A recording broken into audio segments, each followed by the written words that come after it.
Hi students, இன்றைக்கி 12th maths chapter 8 இருக்கிற 1 மார்க்கை நம்ம என்ன பண்ண போகிறோம் அப்படின்னு சொன்னால் ஷார்ட்டாக கொஞ்சம் பார்க்க போகிறோம்.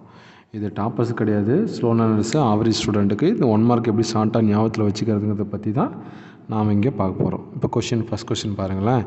ஏ circular template has a radius என்ன சொல்லிட்டாங்க, 10 சென்டிமீட்டர் சொல்கிறாங்க இல்லைங்களா, இதுதான் hint word.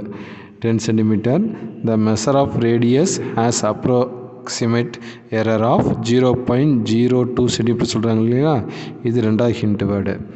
Then the percentage error in calculating ஏரியான்னு சொல்கிறாங்க இல்லையா, இது மூணாவது hint word. Of this template ஈஸ்ன்னு சொல்லிட்டு 4 ஆப்ஷனில் கொஷின் கேட்டுருக்காங்க. இப்போ இதில் ஹிண்ட் வேர்டு என்ன சொல்கிறேன்னு வச்சுக்கலாம். பாருங்கள், 10 இருக்கா பாருங்கள், இந்த ஜீரோவுக்கு ஒரு ஜீரோ நான் கேன்சல் பண்ணால் பேலன்ஸ் 0.2 இருக்கா பாருங்கள், டெசிமல் பாயிண்ட்டை விட்டுருங்க 0.2.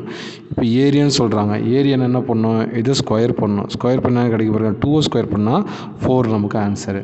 அப்போ 2 ஸ்கொயர் பண்ணிட்டா 4, பக்கத்தில் ஒரு ஜீரோ இல்லையா, ஜீரோ வச்சுக்கிட்டு இந்த டெசிமல் பாயிண்ட் கொஞ்சம் பக்கத்தில் நெருக்கிக்கிறேன் நான்.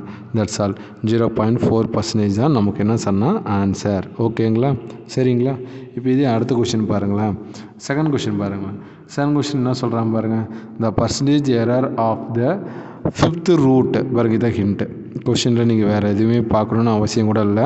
5th ரூட் அப்படி சொன்னாலே போதும். இப்போ 5th ரூட்னால் எப்படி எழுதுவீங்க, ஸ்கொயர் ரூட் ஆஃப், இப்போ எக்ஸ் உள்ள இருக்குன்னு வச்சிங்களேன், 5th ரூட் இப்படி எழுதுவோம் இல்லையா.